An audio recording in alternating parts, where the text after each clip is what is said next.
Good morning, everybody, and welcome to episode 6 of Take a Break, or Tech a Break, with me, Andrew Reid from Resilient Business Systems, and Adam Walker from Hub Spoke Media. We missed a week last week. I missed you, mate. Yeah, it was my fault. Full hand on Oh, heart. 100%. I blamed you. Yeah. I You said didn't to need Michelle. to send me like 30 emails in capital letters. I like shouting. You like shouting. Well, No, how was you? How was it? It was a it was lovely brilliant. We had a little break with the good lady. With the good lady and the wife. Yeah.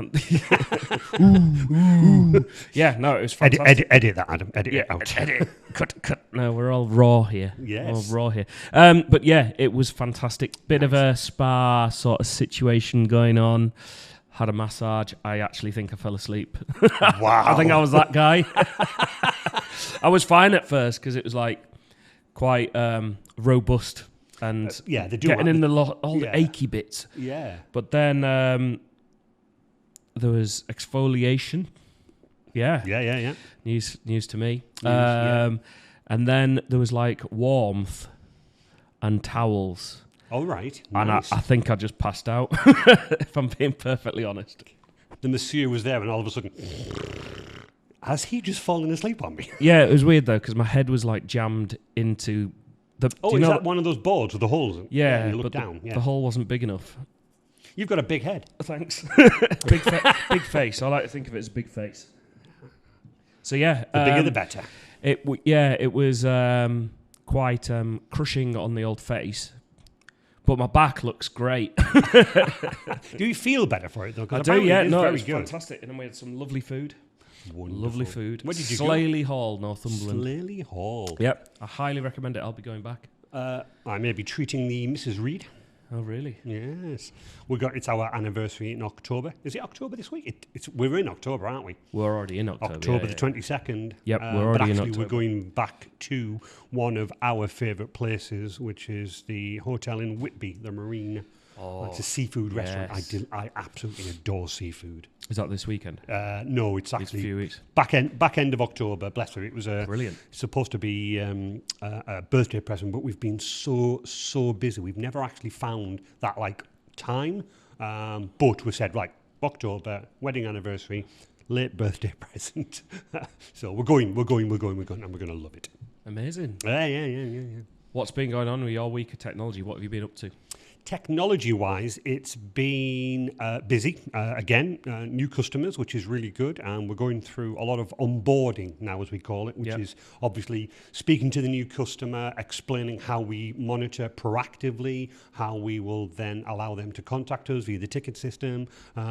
But we're also using it as an opportunity. As you can probably imagine, Adam, when you get a brand new customer, what you do is that you'll actually install our software. We'll, if there's an incumbent IT people prior to us, they will have their monitoring software on, etc., etc. And me and my son Dan, we've been working on how to automate this using automation. So it is just literally scripting. But you can appreciate, you go onto your Mac, you will uninstall this program, you will install our program.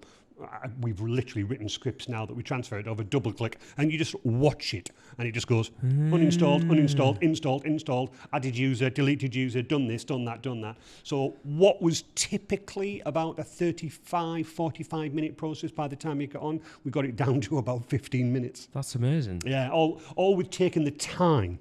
Now, one of the things, bless my wife will always tell me this, Michelle will always tell me this, is that, adjusting mic in face, thank you. Mic in face, sorry. Yeah. One of the things that Michelle will always tell you, that she not argues with me, but, she has a go, bless her, to say well, just get it done. By the time you've automated it, and I'm like, yeah, but... And the key was, what we've done is it took me and Dan probably about 3 or 4 hours to sort of really get the script done. But the key is we made it generic. So we can now insert the customer specific name, insert the customer specific programs. I can now onboard anybody with 15, 20 minutes or so. So it's Is really... that for team specifically? Because I know it's not team specific, it's just scripting. That's amazing. But, obviously one of the things that you've said to me in a long time, you need to learn how to make your life easier. I always say work smarter, not harder.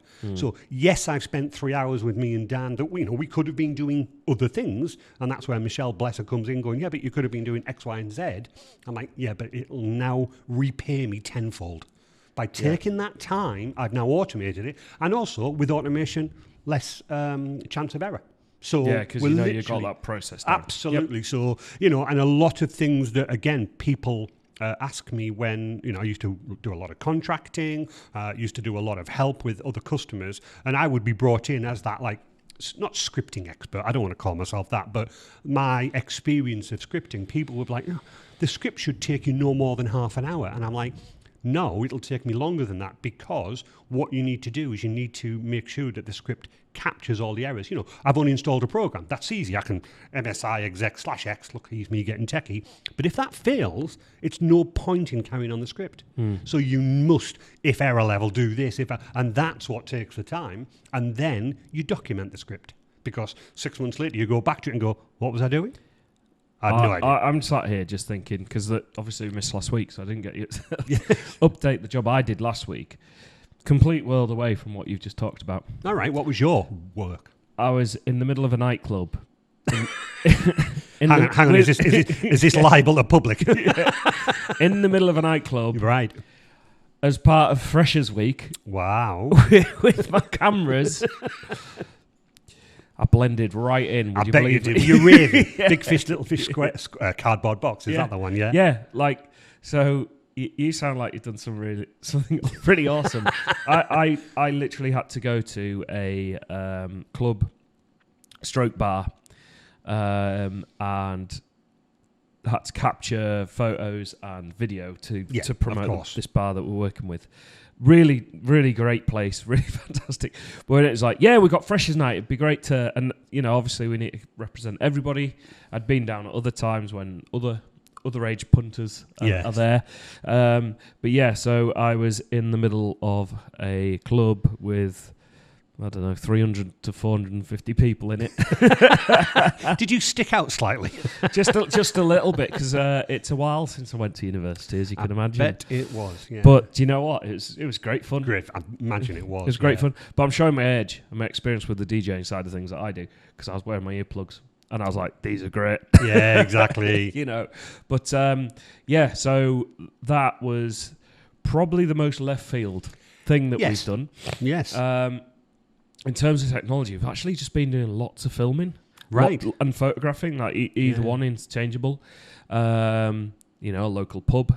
Been working with them, so I was catching more photographs the other night. Yeah. It's always fascinated me when you've done your photography, because everybody nowadays, and I do include myself in that, I'll take a picture of something, I'll instantly post it on Facebook, and it's there and done and dusted effectively, because the phones nowadays, they're very high quality cameras. But it's fascinated me that you then take the photographs, and I've seen you on your Mac there. You obviously edit them, you're choosing. There's a lot of thought process going into it, isn't there? Yeah, I mean, I'm looking, Alina's behind the cameras today. And whilst we're rambling on, I've said, just feel free to do some editing once you know everything's in. But she's editing the photos right now for a client that I shot on Wednesday. Yeah. Alina came along. It's Tuesday. Sorry, Alina came along for that shoot, and she's been working on those. We shot videos as well.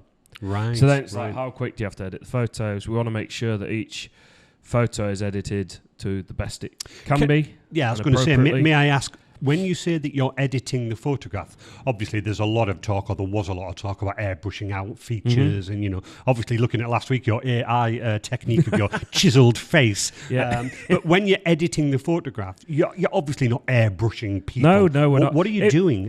If someone has a spot that is just going to be like a one-time unfortunate. Yes. We shot headshots as well this week. Right. Okay. For example, in the office. Yeah. Everyone was looking great. No unwanted spots, which we do encounter. I've had people with cold sores and things. So I will go in and touch those up just out of it's a nice thing to do. Courtesy, because it's unfortunate that was the way. Hey, but everybody gets it. And what you don't want is that profile picture like, oh, God, he caught me on the one day. Yeah, and you just know that it just won't be used. So you want it to be valued. So when it's like a a spot or even food Yeah. on someone's top. I've had that. If you do a shoot after lunch, I've had that before. Yeah. I will just remove unwanted things in terms of that, but I don't go, let's play with their teeth and their lines. So are you adjusting the lighting? Are you making things sharper, contrast? So you've kind of got your highlights, your shadows, your blacks, and your whites. Wow. Okay, so you've then got contrast and sort of the white balance, which I'll touch on. But for example, with me, got a nice big solar panel of a head on top here. So when I'd never noticed. when I'm in sunny situations, yes, if you're photographing me and the settings, we call it shooting for the highlights. So say you're just color balancing my face. Yeah. Chances are, if it's really high sun, middle of summer, I'm gonna have a big like nuclear white patch on my head.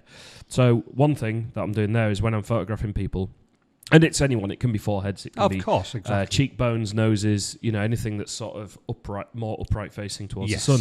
So we'll shoot for the highlights, is what you call it. So you might shoot the photo a bit darker, but the idea is you're not losing that detail, because once you lose that detail, you do that. But then what we'd do in post is pull that highlight down. Yes. So it doesn't look as nuclear. Generally, we lift the shadows up a bit, just flattens out the image a bit, and then. Typically, you're reducing the blacks, and then the whites. The whites kind of handles the color balance, the illumination of the whole image, right, to a certain extent. So it depends on your photos. Sometimes in really sunny weather, everyone thinks sunshine's great. It can actually be really problematic because you've got light on one side and dark as night shadow on the other. Absolutely. So when that casts shadows for people, it actually is night and day, and it can make literally night and day. Yeah, it literally is. So sometimes, like say, shoot for the highlights, and we can usually recover that data that's in the shadows back. Yeah. Now you could say that is like playing with the image, but the truth is, if I was looking at you, I still see the side of your face. It's just in shadow. It's just the cameras react differently to what that shadow looks like or what the light looks like. So you've kind of got to play with the kit. So yeah, we do that. We've got lens profiles that counterbalances the magnification of the lens that you put on. Because wide angle lens, for example, if you get someone's feet near the end of a wide angle lens on the edges, they can look like they've got clown feet. So you've got to choose how you're framing people with that and be aware of the clown feet effect. But it must be really, I want to use the word, sensitive. If you're having profile shots, you are literally capturing the essence of that person, and they will take it very personally. They want it, of course, to look as best as possible. Yeah, they do. And the hardest bit I have had to learn in the last few years is how you pose people. Yeah. Because actually it's really tricky to get right. Now I've got a system the way that I do it, and actually what I do is, like the headshots I shot the other day, I did a load. And they're going, will we just get a selection? I'm like, no, if they're in focus, and I think that, if all of my side's correct, and I think you look all right in my view, great, you'll get it. And then it's for you to decide. Because I'm sort of trying to decide what people like. No, absolutely. It's down to them, isn't it? And that's more of a respect thing than anything else. Yeah. But posing people, a lot of people think when you're doing a headshot, they'll just come and stand straight to the camera. No, yeah. To very the side, flat. There's a time for that.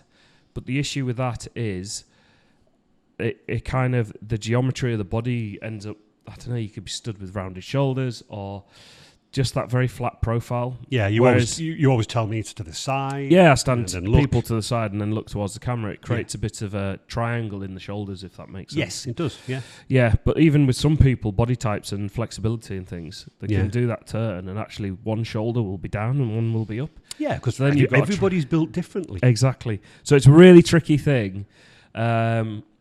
It's probably the thing I stress most about, because I know that I could take a sharp photo, I can have it edited well. I think they'll look great, and then it goes to them and they go, I hate it. Well, talking in principle, Michelle hates having her photograph taken, as you know, because bless her, so that. And she's always said to me, it's like, you don't seem to care. And I'm like, it's not that I care, it's just that Adam or whoever will capture me as I capture it. I can't change anything. I'll breathe in, I'll do that. I'm like, no, just capture me. And obviously I think when I very first came down to do my profile shots to you, you just went, stand there. And I think I remember you saying it's like very natural. And I'm just like, I am who I am. After you stopped gurning. Yeah, but and that's it. Whereas I think some people, especially when we're in social events, you will literally just snap a photograph and a couple of my friends, no, do not capture me. I look awful on every photograph. No, you don't. But obviously it's their perception. Well, because you don't walk around day to day and you see that person, you go, whoa, you look awful in every room. Yeah. that just doesn't happen. No, but it's funny how we perceive ourselves. Oh, 100%. But I think if we link that back to technology, so I've had people go, I am hopeless with technology. Yes. Right? So I look bad on an image is like my version. I suppose your version would be I'm bad with technology. Like, I'm just bad. Like, you'll try and teach me this and I'll have to ask you how to do it again. Yeah, well, interestingly, when I very first set up Resilient, there was a couple of things that I had previously learnt, if for want of a better word. Obviously, as a younger person of myself, I worked in businesses that did have IT companies. So one of the things that really is a pet hate, and again, without mentioning any names, I heard somebody ring up the help desk and I couldn't hear what the other person was saying, but the person that was answering just went, tutted. Just tutted. Just tutted. And I was like, that enraged me. That's the equivalent of a, oh dear. Yeah, so one of the things that I try and do now is I put a lot of people at ease. And I think you mentioned it in last week's podcast when that lady just happened to ring. But it's a case of we all have our strengths. So I do get that, Adam. I really do. Where it's like, honestly, I'm a Luddite. I've known nothing about technology. And I go, yep, and I appreciate that. That's why I'm here. However, I know nothing about your business. When I remotely connected on, you were doing something. What was it you were doing? And they'll explain to me that they were doing this, that, and I'm like, I have no idea what you're talking about. So you're better than me on that. And it's about resetting that balance for them. They suddenly go, actually, you're right, you do. I said, I couldn't do your job. Well, I couldn't do your job. I'm like, okay, well, let's help each other then. Yeah, so 100%. It's a really good thing. But also, people can actually do more than they think. And actually 100%. From a photography standpoint, look better than they think, in my view. Certainly in my view. Yeah. From a technology point of view, they can do better than they think. Jess has arrived. Jess, it's okay. Jess is tiptoeing around. Just bang, bang. Tiptoeing around. Just get yourself in, don't worry. Yeah, exactly. It's a very raw here, very raw. Yes. But with technology, coming back to it, people actually have they've got so far. They've got a good capability of learning. It's just whether it's the application of time. So like you said there, we spent 3 hours learning how to do our automation. Yeah. And you could, when everything's flying around with work and in business, when it's absolutely crazy, you can be going, we don't have time to do that. We need to focus on dealing with this live issue now, which you will be doing. I know you're doing. But if you don't dedicate some time to developing that process, ultimately, in the long run, it gives you more time to deal with those issues. It does. Because that automation's in place. It does. And I think, I was taught by a very good friend of mine, mentor Kevin, and he used to say a lot of that. It was like, take the time because, it's like the head start. If you have a race, somebody will shoot off in front of you. But if you take your time, get the right gear, put the right running shoes on, eventually you will catch them. Same as, and that's what I was referring back to Michelle, she can say to me, well, I'll have done 5 jobs that you've done none. But as she continues and does 10 jobs, 20 jobs, I will suddenly catch up. Because I've taken the time to automate it, I'm now sat there. Yeah, look at this go. Next. Now, Michelle's getting to 30 jobs and I'm catching you. And then suddenly I'm ahead. Yep. The problem is, though, you can sometimes in business get into this spiral loop that you can't get out of. I must do this, I must do this. Break that loop, stop, think and go, how can I work smarter now? Yes, you might end up annoying your customer by saying, well, I'm not delivering it, but I'm a great believer in setting expectations. I could ring you up, Adam, and go, I know I promised this for this week. It's not going to happen. Let me apologise for that. However, we are working on things to make it smoother, easier for you and for me in the future. And do you know what, Adam? 99% of people are okay with it as long as you set those expectations. They don't mind. Yeah. Well, you delivered it, and they could go mad, but you're like, no, I'm talking to you. I'd do it likewise with a headshot shoot. Say if I just felt okay, if I'm like looking at it and I'm like, actually, this is not a fair representation of them, I'll be like, come back in. Yes. Because I'd rather they have it. Now, I don't know, maybe that's happened once with one individual as part of a group shoot. Right. Just because I was like, right, I think I understand their body in terms of how I can shape them into a better pose. Right. So I have had people where I've gone, do you know what, just come back. They've gone, I'm not quite happy with this, that and the other. And I've seen it and I've gone, actually, I could maybe stand you like this to do that. So I've gone, come back in. And yes. You're right, it's open and honest. I think it's a really important thing. The equivalent of that process thing, I'm looking at Alina's screen now, presets. So people say to us, there's your calendar appointment going in. Every week, my wife puts the calendar appointment in. There we go. Phil. Yep, it's about the same time every week. Anyway, I knew that I was going to do that today. The presets. People go, what presets? What filters, as they're now called? Essentially, a preset is like it's a filter, really, in terms of it.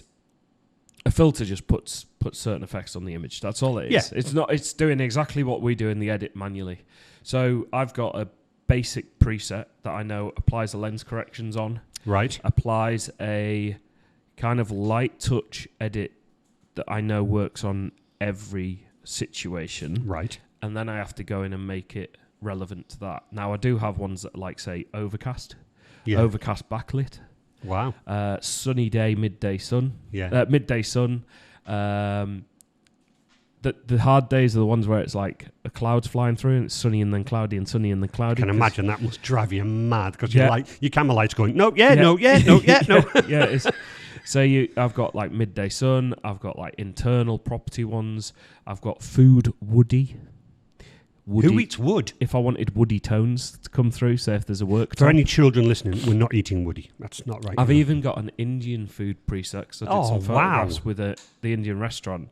And I was like, I'm going to save that. That doesn't mean that I just slap that on and go. But the question is, and again, it comes back to sort of the AI stuff and using technology. Does that devalue my work? Well, I'd say no. It just makes my process quicker because if I'd edited by eye, I'd just end up back in that same place. You would. And I think what you're saying there, the presets are a little bit like the automation. You've spent the time working out all of these different contrasts, balance, all the hues and the colorizations. And then you've done, do you know what? I'll save that as a preset. Yep. You've done the hard work. So why not reutilize, work smarter, not harder? The next photograph comes on, I know the exact preset filter that I'm going to apply to that. Hey, it's there. Yes, you might tweak it a little bit more, but as you said, 90% of the work's done. About 3 years ago, if you looked on most Instagram feeds, orange and teal colour grades were being used on absolutely everything. Everything. Literally everything. Was it Tango?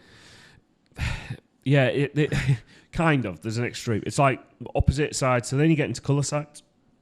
Colour signs. So orange and teal, like blue. Yeah. They're like opposite ends of the colour wheel. So they complement each other. So you can kind of, there's different ways that you can do colour.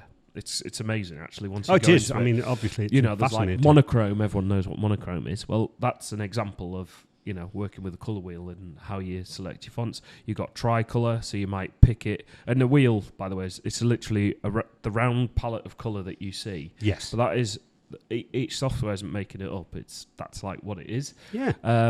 So tricolour is like a triangle on that wheel, and those colours can complement. So when you're doing branding and things like that, you can choose that. But in terms of orange and teal, basically there is like an orange hue to the highlights, and there is a teal hue to the shadows, to the darks. Wow, I'm learning this. That's great. So the blue is being applied to the shadows. So shadows are generally black. If we just go extreme, black. Yeah. But then it's applying a blue. So obviously you've got variations of how dark that shadow is, which means you've got variations how much that blue comes through. I'm with you. So you can actually apply colours on there. So when this orange and teal thing's going about, that was presets. There's photographers that sell presets. You can buy their preset. That is incredible stuff. Yeah, so you can edit like them by buying their preset.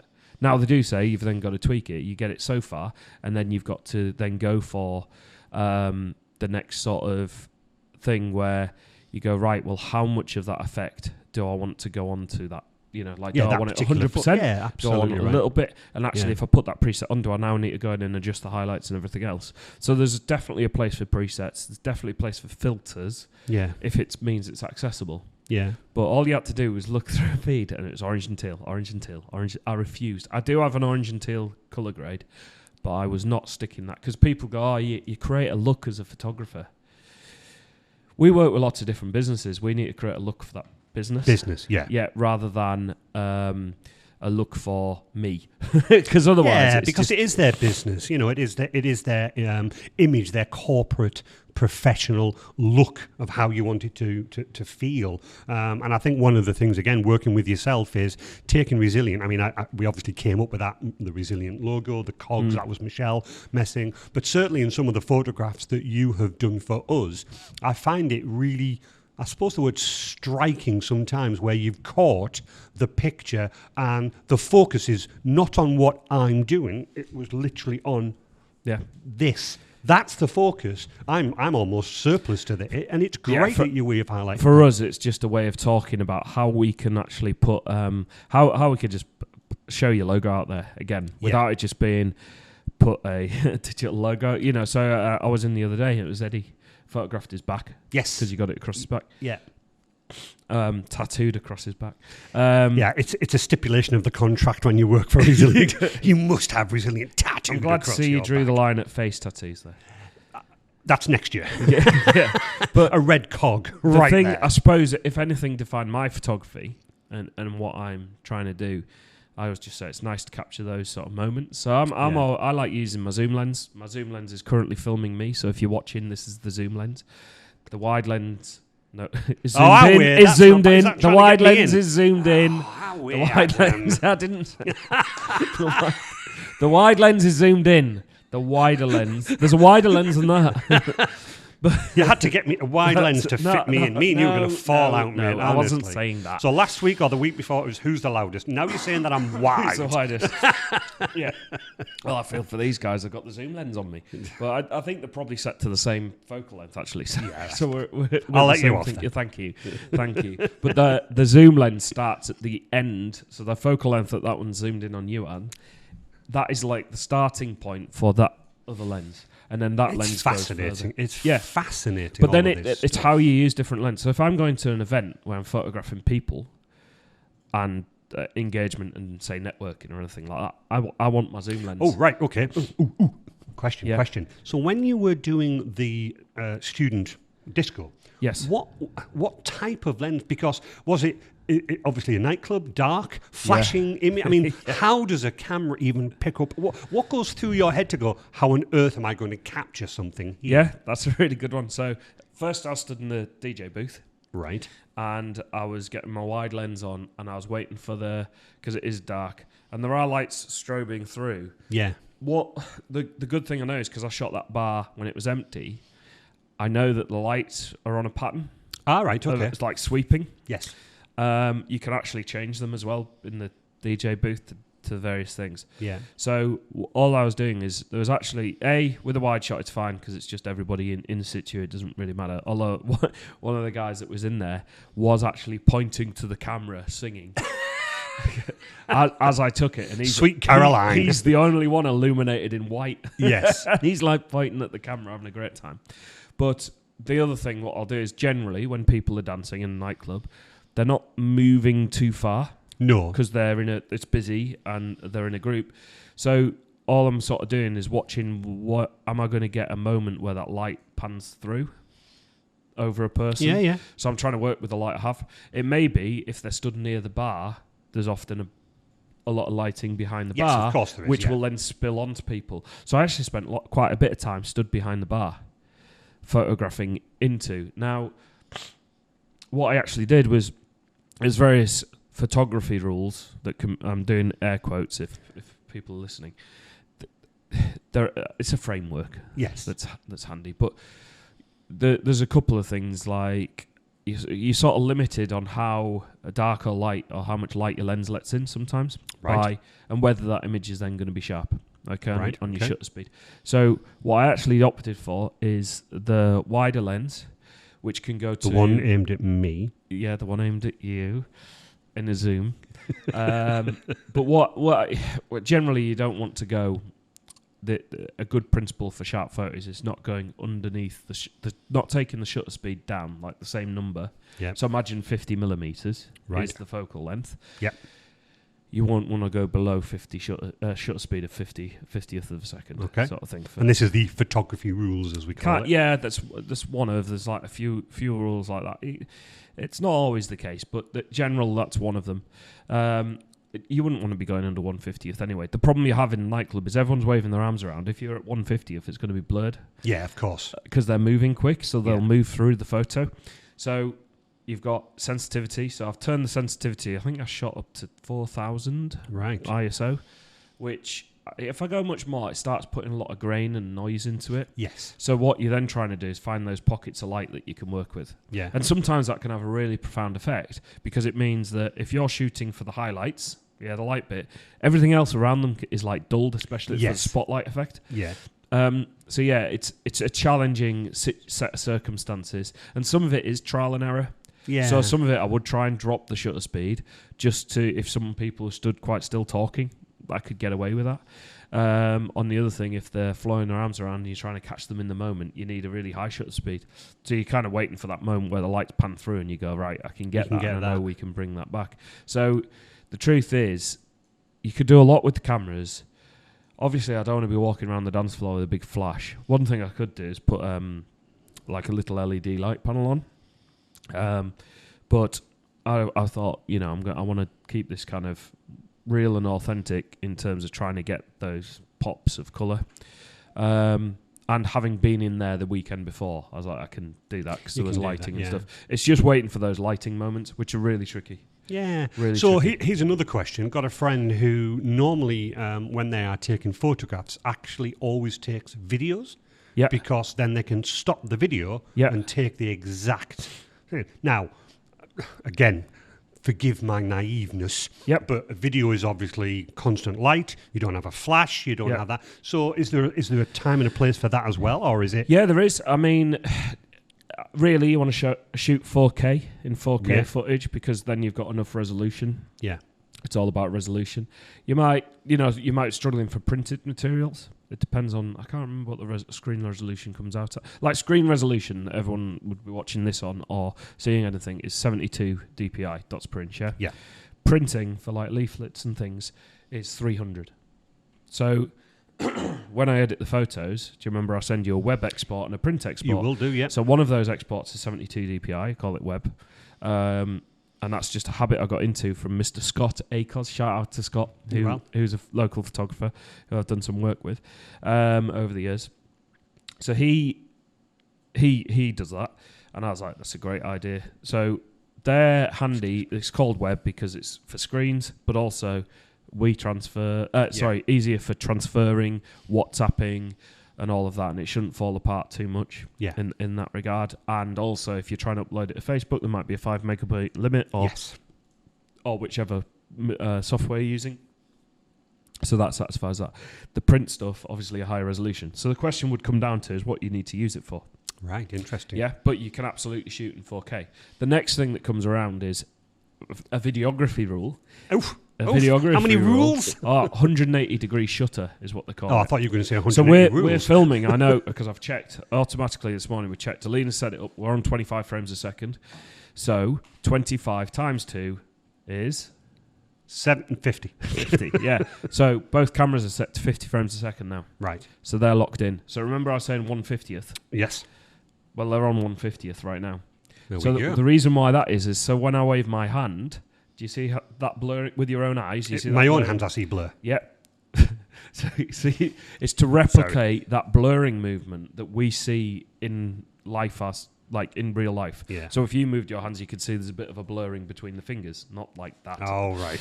Yeah. If you increase that shutter speed, that's where you would then see a juttering motion on the camera. It'd look the same to us, but on the camera, it'd be catching more frames. Yeah, of that hand movement. So again, when I was a young child, cameras first came out, I always wondered that when you took a photograph of somebody that was stood in front of the TV, Yeah. You always got that funny effect on the it's television. It's exactly that. It's that. Yeah. I've learnt something There new we go. today. Because that was a TV fires at 50 hertz. It does. Yeah. So it was firing that little bead of Burst. whatever it was Beam across. of light, I don't know, whatever it was. Whatever It was firing that thing across at 50 hertz. So that's why you wouldn't do it.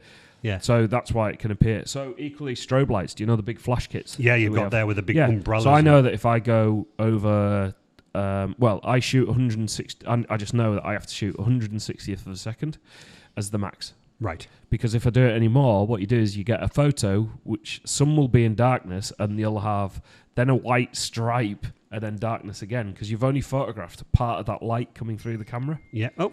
That's my wife messaging me. There we go. She's doing well today. She's determined to get on. I think so. So to come back to your question about can you film and take frames from it? Yes, you can. I think it depends on what you're capturing. So say you're capturing a golf swing and you're filming it at 4K. If you're shooting it 4K at slow motion, where there's, say, 120 frames, you would get a solid frame. Perfect picture, wouldn't you? Yeah. Potentially, yeah. If you're shooting at 50 frames a second, whatever frame you might do, you might, on the off chance, get one frame where it's not blurred. Yeah. Maybe. But the chances are you're always going to get the golf club looking this wide. Yeah. It'll never fit in the hole. About 2 inches. Yeah, the golf club. So it's that sort of thing where depends on the circumstance. So yeah, you can absolutely grab screen grabs, and we've done it before when we needed to, even off HD video. Yeah. If we've needed it for social media to do a point, to make a point. But yeah, there's a lot of different little rules. The rule of thirds, there's another one. So that's like your noughts and crosses grid on the camera where you put people. So on the intersecting points rather than just in the middle, for example. But then if you're shooting a portrait and you've got the camera vertically, you want the eyes on the top line of the noughts and crosses grid sort of thing. This is all fascinating stuff, Yeah, it like really there's loads of... So when I'm running around, I'm like constant... And then you've got 3 parameters for taking a decent photo. You've got shutter speed, ISO, which is sensitivity, and then you've got aperture, which, do you know... smartphones do now. Your blurry backgrounds that people exactly. Bokeh or bokeh, depending on what people... Mrs. Bokeh. I call it bokeh. So this lens goes down to aperture of 2.8. That lens goes down to an aperture of 2.8. Pretty standard for a professional zoom lens. Whereas your kit lenses that will come out might do 3.5, which means you can't get that blurry background. Right. Okay? You might get prime lenses that don't zoom in or out. They're fixed. 1.8 aperture. Really blurry background. So... you then got to decide how you do that. If you're shooting a group of people, you don't want to be down at f2.8 because you'll photograph the first person, the second person behind them. More blurred. It's distance to camera. So you're constantly having to juggle these little equations in your head. Yeah. Where's the light coming from? If you've got a group of people, say 3 rows of people, I'll immediately go, right, I need to be around f9, f10. Yeah. I know that. What's the sun doing? Cool. Where is it? Great. No, the sun's not cool, it's hot. Yeah. Are half the people in the back row stood in shade? Yeah, okay, fine. Yeah. Are they squinting because the sun's behind me? Yeah. Am I, and then I'd actually prefer to shoot with the sun on their backs, believe it or not. Right. In a really sunny scenario. Shoot for them and expose that. So you're constantly juggling these little things. So your mind's obviously very much like when I'm doing and looking and trying to diagnose a problem with a computer. I'm always thinking like, is it this? Is it the registry? Is it a permissions problem? You're doing the same with the camera, which actually makes me, even more in awe of you because of all of that thing that you're doing. When I see you taking the headshots, you just don't see it happening. No, you don't. But I see. If you like, from my perspective, when you were taking the headshots, when you were taking the shots that you took at Resilient the other week, I hear the camera going click, click, click, click, click, but then I see you looking, twisting, changing something, looking at it going, I'll try that again, click, click, click, click, and then I can see you going backwards and forwards and reviewing all of those computations are going through your head to go. You've then got focus point. Yes. So you might take 2 of the same photo. Yeah. So, for example, I could do one, looking at you now, I could do one. You got the HubSpoke Media banner just by chance in the corner of the room over there. It was planned, Adam. It was planned. I could shoot 3 variations very easily. I could turn the aperture up, so it's like f10. So so you can tell that says HubSpoke Media. Yeah. So I could photograph you with a microphone and then have HubSpoke Media behind you in relative focus. I could then go f2.8 to go, actually, I want to ignore the background and I just want to focus on you. Right. So your face will be in focus. There'll be a little bit of blurring on the microphone, only a tiny amount, but the background, you'll just have a blue smudge to some degree. Right. And we've got you as the focal point. Yes. So there's another way I could do it. The other way I could do it is do that the same way, but ignore you on those same settings and just lock onto the HubSpot Media banner if I wanted to place it in the HubSpot Media thing. Yes. So when I'm photographing something as simple as this, I'm actually thinking about 3 or 4 photographs. Yeah. And then I might go, actually, I'll take a vertical one so I don't have to crop it, so I can put that onto Instagram rather than have to then crop it in the edit and mess it. So you're constantly doing that. And then you might go, I might do a wide and a tight and a medium. Like different. So again, do you use that opportunity back to, this is what this whole episode's about, is trying to work smarter, not harder. Do you, when you're doing that photograph, are you constantly going, Andy's the focal point? No, I'll have HubSpot Media as the focal point. And do you use the opportunity of your time with me to get that range of photographs? I'd try to. Even though I may not have asked for it, even though I would have said, can you just do me a headshot, please, Adam? Yeah. Are you doing all of them to, just in case I come back, or just, well, here's a couple of other ones that I've done that you may like, Andy? Obviously, if it's a headshot studio setup with flashes, it's... Yes. But what we'll do is a new number of posts, and I have to say to people, bring another shirt. Yeah. Like if you want to do that. But yeah, if I'm doing like a media pack, as we call it, or anything else, I'm like, how many... What we do in marketing, if you think of it this way, and this is where it comes back to the marketing with the photography, is how do we say the same thing in different ways? Yes. Right? So for you, it's buy our IT stuff. Buy our IT stuff. Yeah, we've talked about this, right? Again, I love the way you link it back to buy. But that's, in essence, that's what everyone wants to happen with social media. But you can't play that game. So the question is how do we talk about you in different ways that is not just by that?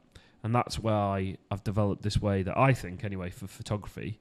Alina there, on screen, has got those pub photographs I've photographed. She's currently editing the tamper for the coffee machine. Yeah? Wow. Yeah. It's a pub. It's a pub. It's a pub. But they do of course there's coffee as well. But they open for coffee. They're like, come and get a coffee.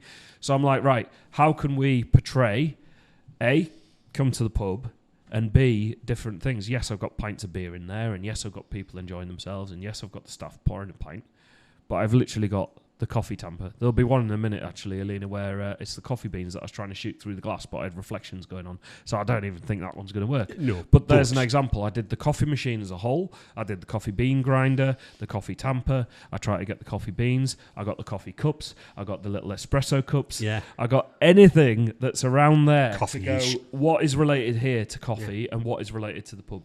But that's really interesting, because anybody that was, if we're just listening to what you've just said there, you were at a disco, it was a DJ. Yeah. We've all got images now of an hour ahead of people, enjoying the songs, like, it's a great time. But because of this media package, the company will also go, hey, look, Adam, the DJ, the nightlife is fabulous, but we're finding that the daytime is, hang on a minute, I took some photographs of your coffee machine. Why don't we have a marketing campaign that says, listen, are you passing? Would you like to pop in for a cup of coffee? And that comes back to photographing the spaces. Yeah. An empty club with all the lights on. We even put a bit of smoke out there. Disco smoke to add some atmosphere. But we're going, here's an event space. Yes. So you're a company that's looking to do a celebration, an awards night, a staff thing, something. You could come here. Yeah. So, like anything that we can do like that, we do. They've got arcade machines, this place, by the way. Oh, get him. So, Jess put a video out the other day all about, do you know we've got arcade machines? And it looks brilliant. Street Fighter 2. Oh. Did it have golf? Yes. Oh my God! I'll get you, Space We'll have Cadet. To go. We'll have to go. Yeah, but I've got an arcade machine in my. But there's an example. It's a bar and all this, but crazy we're like, stuff. Look at this, and that was just a very small element of what it's all about. Yeah, exactly. But it's that. What I was getting at is that image, that media pack is ranging from, you want to come in, have a cup of coffee. Just sit down, have a nice cup of coffee, have a rest. Do you want to come in and have a bit of fun with the arcade machines? Do you want to come for a night out? That venue has got so much to give, and what you're trying to do is, in a single photograph, is capture the element of what they're trying to perceive, trying to portray. And anyone can do this with a mobile phone. Anyone can absolutely do this. I was going to come to that. And I'd say 100% do it because, Alina's now editing the price board for the coffee. Put a vignette on that, by the way, Alina. What's a vignette? Is that a different kind of coffee? Darker edge. No, it's like, do you know when it's like a dark edge? Or a light edge. But do you know when it's like shrouded out? But if she pops a vignette on there, it'll make the text pop out. And I was always like, that'll be... You see? Everybody's... I hope you're all listening and taking notes. This is incredible stuff. Sorry, I'm watching. Exactly. But that's, I'm like, when I'm photographing that, I went, this will look good with a vignette. Because it'll just... It'll darken the outside edges and you leave a circle in the middle. And that is tampering with the image. Yes, it is. Exactly. But you have lenses that used to do that and things like this. It's just... We don't need to do that now. And it'll really make the light text is chalkboard. Yeah, the light text stand out. So I was going to come on to the mobile phones because everybody nowadays says I do not need a professional camera. My mobile phone's just as good. So first of all, on a positive note, how much has the mobile phone camera? When you press that button, it must be doing so many calculations, competition. Because, I will look at a photograph that I've just snapped on my phone and go, that's really good quality. Yep. I had this conversation yesterday. I was at a networking event thing and got talking about cameras and he was asking about mobiles. I'm like, phones are great. Some of the stuff that I've done are on my smartphone. Absolutely. You don't need to get fancy about it. Chase Jarvis, great photographer, YouTube him if you're... but he says, like, best camera you have on you is the one in your pocket. Yes. True, because I was saying, as I said this to the chap yesterday I was speaking to, I was like, if I've got to bring my rucksack in, which I'm not sure I can see off camera. I can see behind you. I'm like, they're like, right, ready for first smile? And you're like, 2 seconds, take my bag off, unzip it, find the thing, get the lens. It might be the wrong lens, I need to change the lens. Sometimes you just need to go bang. If the lighting conditions are fine, they can do a huge amount. Yeah. The difference is we're going to get more detail and a sharper image with that kit. Of course you are. Yeah. So that camera pointing at you, £4,000 worth of camera right there. I'll take that on the way out. Will you? Yeah. It's a bit battered now. I'll only get 2.5. Yeah, it's gone well. I've looked after it. But yeah, look, because of all the glass that's in there to get things, like especially in the lens, it's the lenses. If someone had a basic DSLR camera, the best thing you can buy is like a prime lens. Wow. For, I don't know, a nifty 50 for Canon. So you have a basic Canon camera, you buy a prime lens for £150. You've actually got a really powerful combination there. Yes. Really, really powerful. This is just when it moves on and it's sort of next level. Smartphone, you can do a huge amount, and I do a huge amount with it as well. The difference is if you're wanting that real effect, like the portrait mode in, say, iPhone does the blurry background. That's software applied. It's good, but the reason where it starts to fall apart is, let's say you've got frizzy hair, for example. It'll struggle to identify the frizzy edges of the hair and where it should be applying that blur to the background. Yeah. So that might not. But if it was photographing someone like me, a very clean line around the bald head, no issue at all. No, absolutely. So there is an element of that. Yeah. There is an element of that. So yeah, you can absolutely use your smartphone for that. The difference is I can have my zoom lens on, and for a big guy, I would admit that I'm quite good at melting into the background. Right. Because I'll often go, people then see me. I'll usually do a walk around first, so people are like, oh, there's a photographer here. Yeah. I will then, if it's an event, I will then sort of just stand in the corner for a little bit. Yeah. And allow them to forget that I'm there, and I'll have my zoom lens on. That's another reason why I love that lens, because I'll then just snipe for smiles. Yeah. Sniping for smiles or laughter. Yeah. A lot of the, say if it was a corporate networking event thing. Now, not again, just a wide shot of everyone like sat in a room looking at somebody. I'll have to get that. Yeah.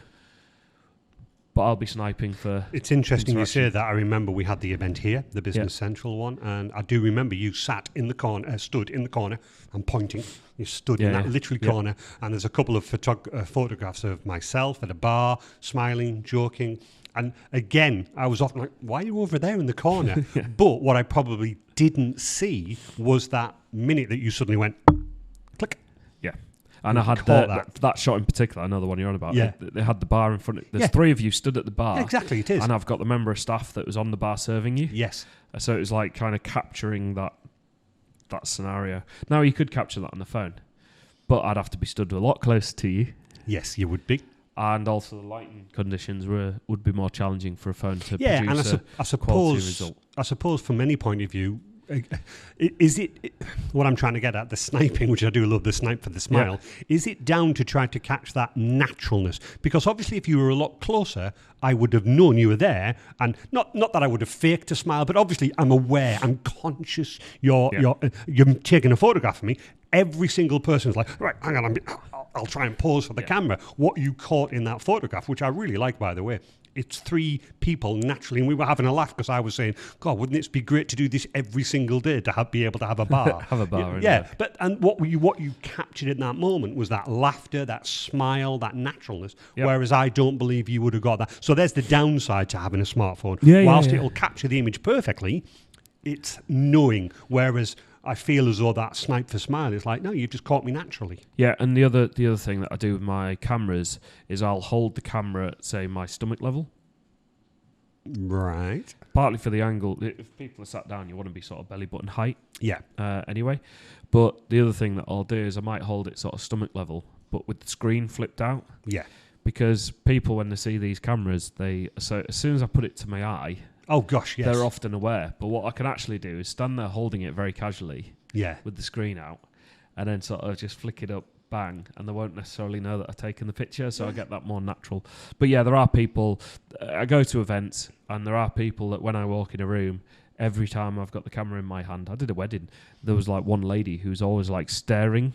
So you could be like having a group of people dancing and then one person in the background just staring, and it's like the entire day you'll go through the photos, you just end up with that one person every time you took it just staring straight at the camera. Because they're looking at you. Yeah, they're aware. They're so aware, and they don't sort of forget. No, they just end up sort of staring. I've had it. There's always somebody at some event. There's always someone that just every time I go to take a picture, they're always eyeballing the camera. Yeah, and not particularly smiling, just looking normally, sort of thing. So it's quite funny. I've had it in town centre events. Yeah, I've had all sorts of stuff. But I'll leave you with this good one to finish on. I was doing an event in the town centre, fantastic event, and the team were like, oh, they had these deck chairs out, and the team were like, could you go and photograph that, because all of these young people were in the deck chairs. So I was like, right, okay, yeah. So I tried to hide, like I do, and do that thing and sort of get them to forget about me. Anyway, I was like, right, now's my moment. I took the photo, clock tower in the background, Market Square full, fantastic event. All 5 teenagers in the front row. Hand gestures to the camera. Get in. Yeah. Was it a pleasant gesture? No. And that's the other side of it. Yeah, I can imagine. Because they are aware of you, they will be like, all right, let's pause. It just spurred me on, though, because I got some more natural shots when they weren't looking. Exactly. So, it was we could publicise those. But yeah, you always get those sort of people. And it's been great, actually, to talk about some photography, because a lot is going on in your head. I don't often... Oddly enough, I came in today with that, because obviously I've seen some of the photographs. You've recently done some photographs in our office. And I suppose, like I'm trying to do, I don't want to overanalyze it, but I was like, how do you sit there going, what's the best shot? How do you sit there? So it's been great to go over some of your techniques today. Well, next week, I've got something for you. No. Do I have to swat up? Would you like me to land it on you now, and then you've got a week to think about it? Yeah, go on, please. Right, so my question to you next week. I'm starting a business. I'm brand new, starting a business. From a technology point of view, startup point of view, making it all work point of view, we all need technology. What do I do? Okay, well, that's the last episode of Tech and Break. Thank you very much. That's the question for next week. Okay, fantastic. You're going to roadmap me. Yeah, roadmap you in terms of how you start. That's what we're going to do. How you start a small business using technology to your advantage. Not a problem at all. Yeah? Very good. Well, that was an excellent episode. I missed you last week, but we've made up for it. So what's the plans for the weekend, my friend? DJing tonight. Again? I'm DJing tonight. I did a 21st last weekend. You're not 21. No, I'm not. Right, okay. I mean, yes, I am a Yes. refresher. Yes. I'm 18. Then. Yeah, Is exactly. that right? Yeah, so, I'm DJing tonight. How's that side of things going? Because I've seen more and more going posts. really well. To be honest, could be very busy. I'm just trying to sort of make sure everything's in balance, checks and balances. Playing rugby tomorrow as well. There was an opportunity to DJ tomorrow night, but I'm unable to. Oh, actually. Yes, go on. Actually, right. Ooh, so he got all excited then, didn't he? Yeah, I did. Jess knows what's coming. There was a knowing look from the chair then.